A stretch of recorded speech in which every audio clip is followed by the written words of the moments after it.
Labhante Brahma Nirvanam Rishaya Kshina Kalmashaha Chinnadvaidhayatatmana Sarva Bhuta Hite Rataha.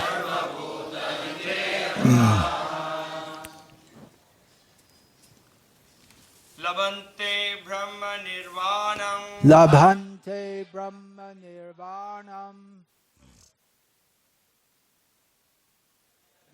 Kshina Kalmashaha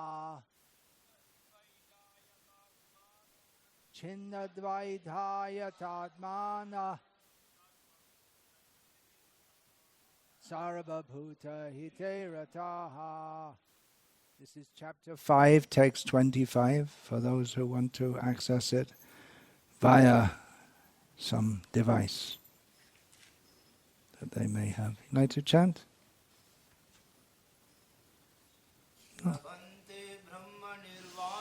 Labhante Brahma Nirvanam Rishaya Kshina Kalmashaha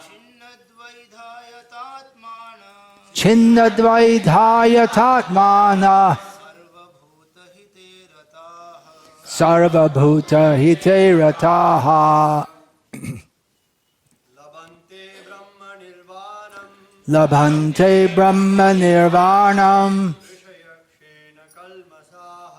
Rishaya Kshina Kalmashaha Chinnadvaidhayatatmana Sarva Bhuta Hite Rataha. Labhante, achieve. Brahma, Nirvanam, liberation in the Supreme. Rishaya, Rishayaha, those who are active within. Kshina, Kalmashaha, who are devoid of all sins. Chinna, having torn off. Dvaidhaha, duality. Yata, Atmanaha, engaged in self-realization. Sarva Bhuta, for all living entities.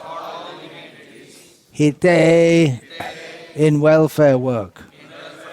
Rataha, engaged. Those who are beyond the dualities that arise from doubts, whose minds are engaged within, who are always busy working for the welfare of all living beings, and who are free from all sins, achieve liberation in the Supreme. Purport: only a person who is fully in Krishna consciousness can be said to be engaged in welfare work for all living entities. When a person is actually in the knowledge that Krishna is the fountainhead of everything, then when he acts in that spirit, he acts for everyone. The sufferings of humanity are due to forgetfulness of Krishna as the supreme enjoyer, the supreme proprietor, and the supreme friend. Therefore, to act to revive this consciousness within the entire human society is the highest welfare work. One cannot be engaged in such first-class welfare work without being liberated in the Supreme. A Krishna-conscious person has no doubt about the supremacy of Krishna. He has no doubt because he is completely freed from all sins. This is the state of divine love.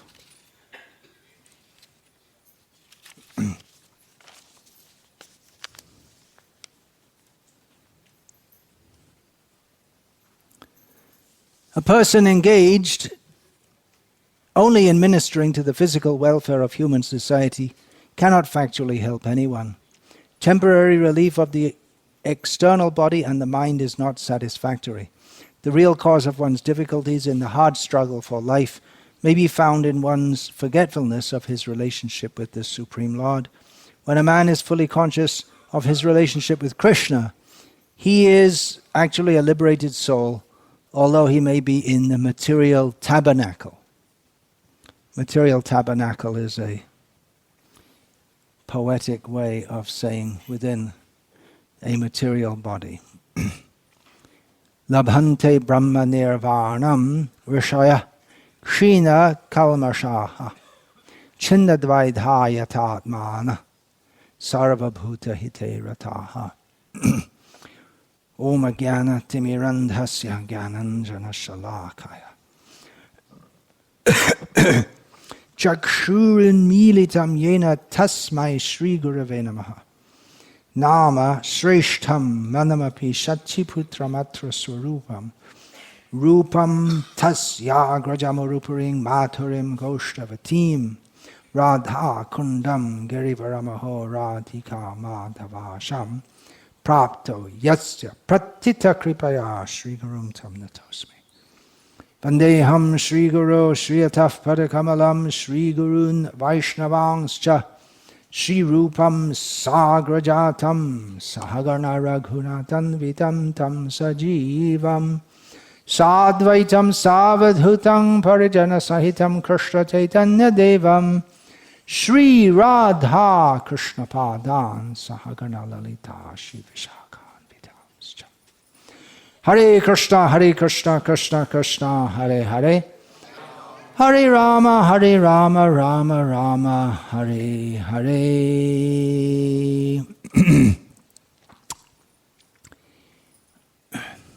Mostly devotees, especially when they are new in Krishna consciousness, they're very interested in their own advancement, or at least they should be interested in their own spiritual advancement. When one comes to a higher platform, he becomes interested in the welfare of all, wanting to share Krishna consciousness with others. Of course, it's not that one has to come to the fully perfect stage before he starts to develop this. And practically in the movement of Chaitanya Mahaprabhu, everyone is enjoined to engage in preaching activities from the beginning, even if one is not competent in understanding all the intricacies of philosophy that might be required for preaching to various kinds of people. Simply to go out among the public, as Chaitanya Mahaprabhu did, and chant the holy names of Krishna, is in the association of others. The Harinama Sankirtan. That is Sarvabhuta Hita, an activity for the benefit of all others, all other living beings, all living beings, including oneself. Sarvabhuta Hite Rataha. It means one is, here Srila Prabhupada has translated Rataha, engaged. It can also mean that he's attached to doing that.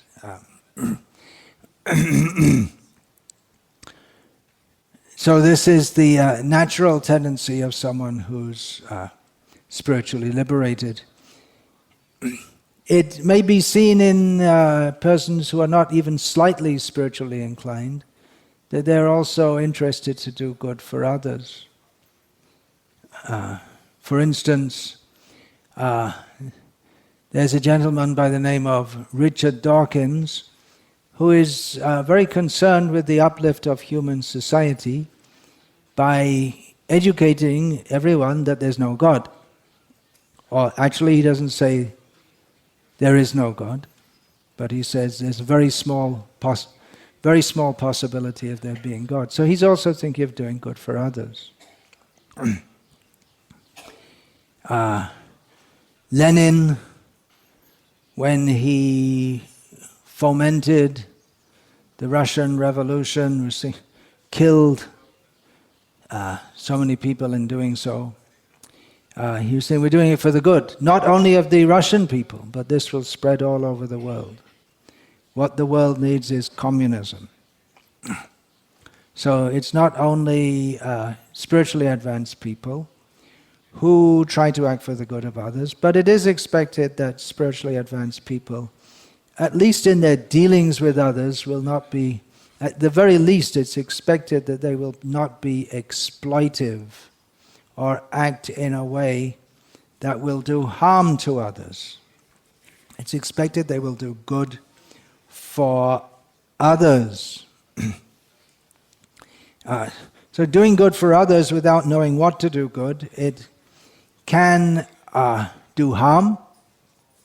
I gave the example of Lenin, which probably most people would agree with. Dawkins, well, many people would agree. That's very good, spreading atheism, because all the problems of the world are caused by religion, right? Not sure what that had to do with the atom bombs that were dropped on Hiroshima and Nagasaki, but all the problems in the world are caused by religion, some people say. Altruism, the sense of doing good for others, can engender hypocrisy also. Just like an example, among Bengali Vaishnavas who have some kind of idea that they shouldn't be eating fish, but they eat fish anyway. They call it Ganga phal, fruit of the Ganga. Now, actually, if you kill a fish, the fish suffers very much, but if you relabel the fish as fruit, there's nothing wrong in eating fruit. Krishna says, patrang pushpam palam tayam. So it's one kind of fruit, isn't it? Although I used to see in Bengal, in Bangladesh, in the kitchens of people who could afford it, well, there'd be two kitchens. One for the deities and one for cooking fish, for us, the family. So they understood that it shouldn't be offered to the Lord, but so it engenders some hypocrisy there. One researcher, in seeing these sociologists, they study all kinds of things. So one sociologist was studying the Gosais of Navadvip. That means the traditional the Brahmins in traditional Vaishnava families called Gosai, Navadvip Gosai. So this researcher happened to be surprised when she saw them eating fish. And the head of the household said, well, you know, Bengali mothers need fish so that they can be healthy and give birth to good, strong children. And then why is he taking? Well, maybe the tradition was definitely, that the wife will only take the remnants of the husband, so he has to eat so she can eat. I don't think anyone follows that anymore. There's so many things people don't follow. The wives used to feed their husbands and then take the remnants from the plate. But now we've introduced feminism, which is very good, right? Everyone's equal.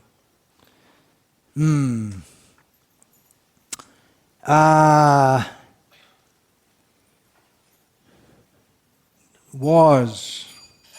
Why were wars in Iraq? Why was America introduced in? Why were the American people so concerned about the Iraqi people on the other side of the world, that these poor people, they're suffering under Saddam Hussein, we have to help them.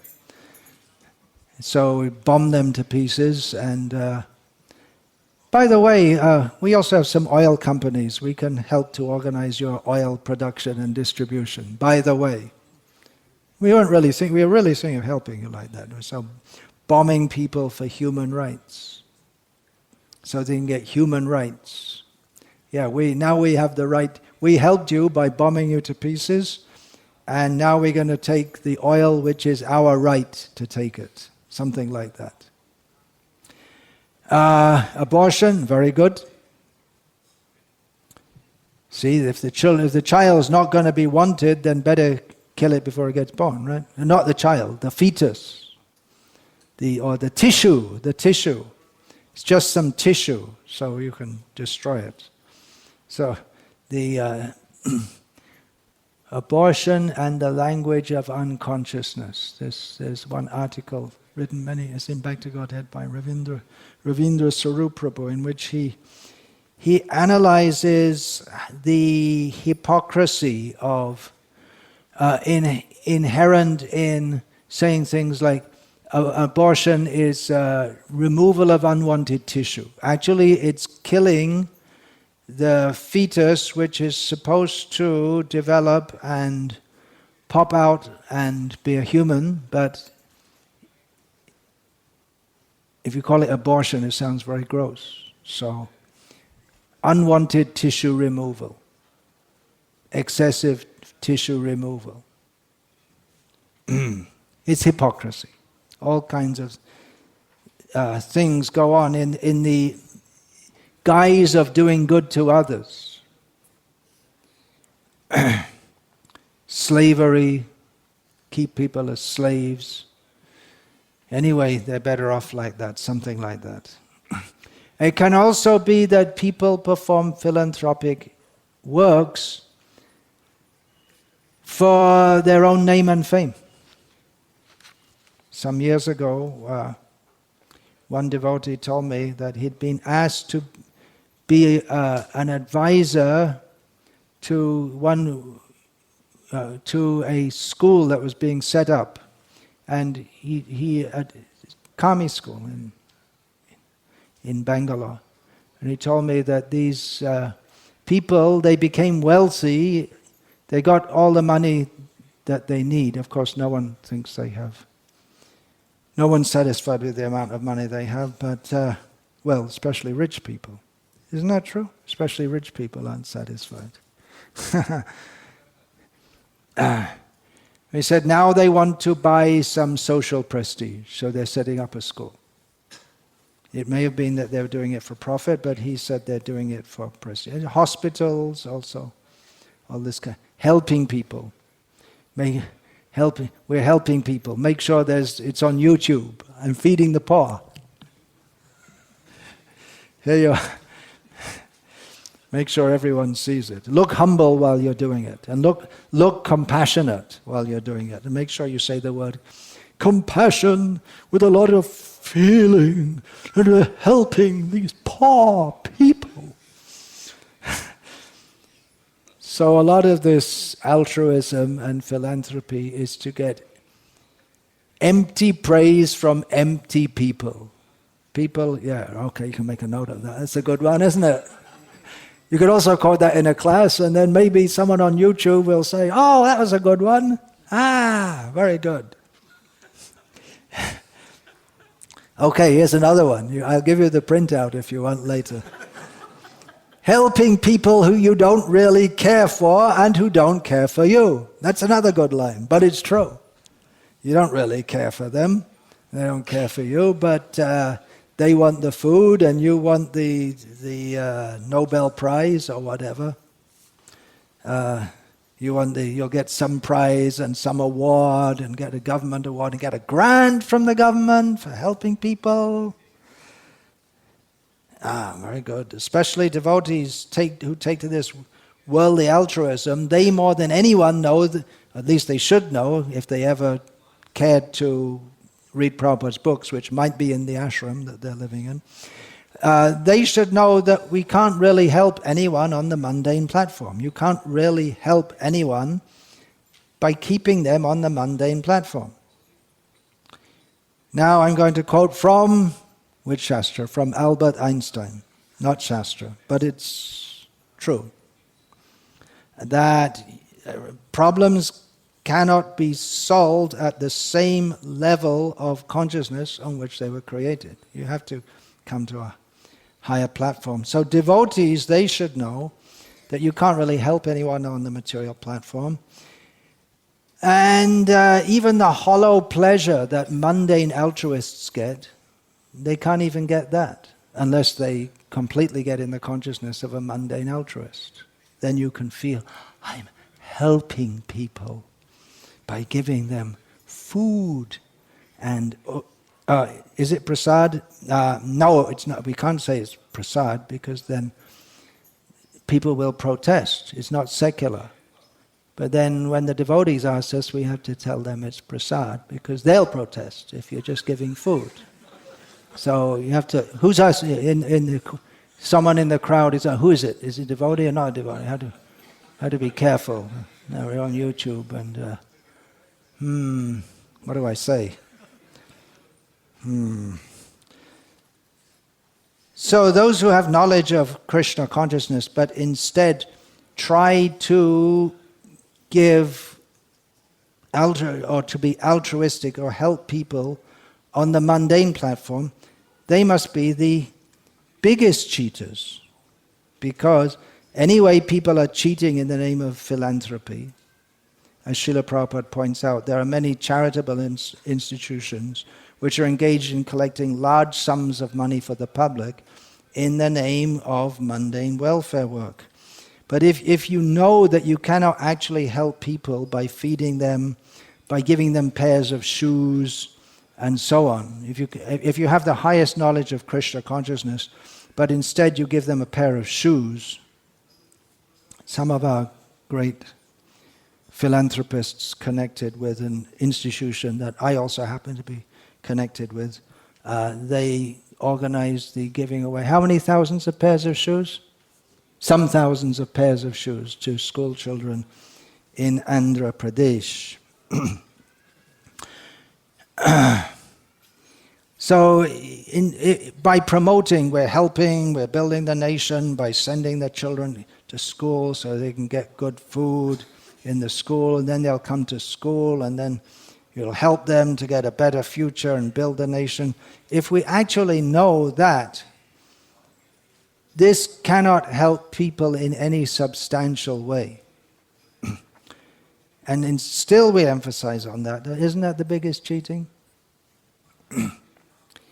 There is a video of someone going by the name of some Pandit who hides the fact throughout the whole video and his whole presentation that he is or was connected with the Krishna conscious movement and goes waffling on about how to overcome anger, and it's just the same old thing that everyone ever said. Hold your breath, don't say anything immediately, let it die down and come back the next day. Same old thing. You can get it from anyone, there's nothing new.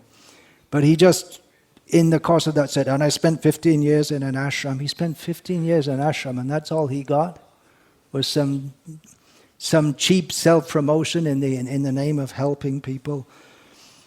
He didn't get anything more from Krishna consciousness. Even if it was a Mayavadi ashram, you expect him to get something more than that.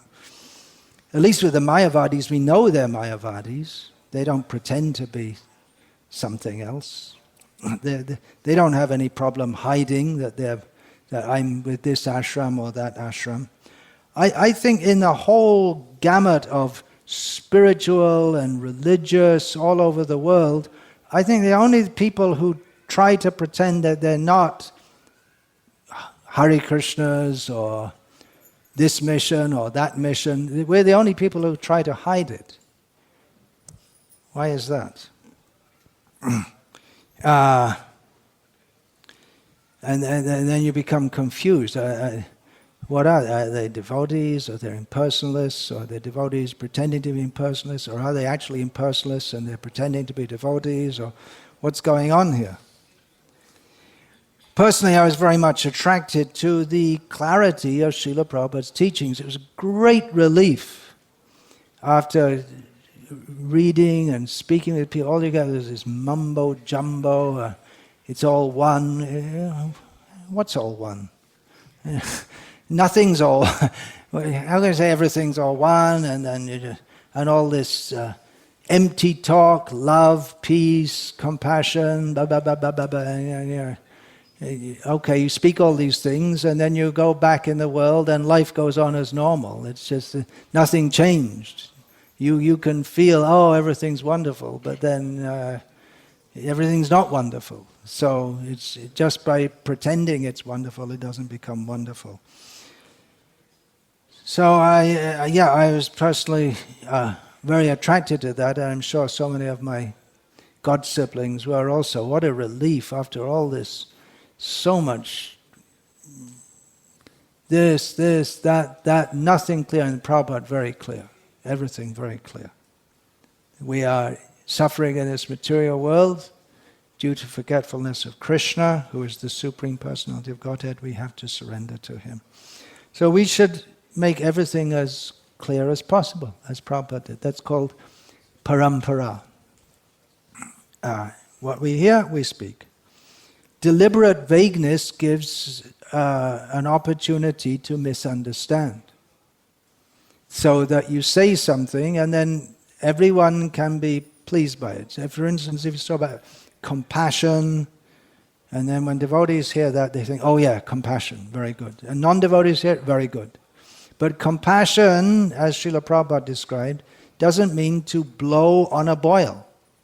That's worse than, I'll help you. And then, oh, now I'm going to be helped. And then you blow on a boil. It doesn't help at all. So that compassion is not compassion. We have to define what it is. Or for instance, if you're sitting with a group of Mayavadis, not an activity that I recommend, that Chaitanya Mahaprabhu recommended, and there's a big picture of Shiva, and you may talk about how we have to surrender to Ishvara. And devotees who may hear that think, oh yeah, that's right. And they're thinking Ishvara means Shiva. And you use the word Ishvara. You don't say Krishna, because then if you say Ishvara, then it's all very vague. Srila Prabhupada wasn't vague.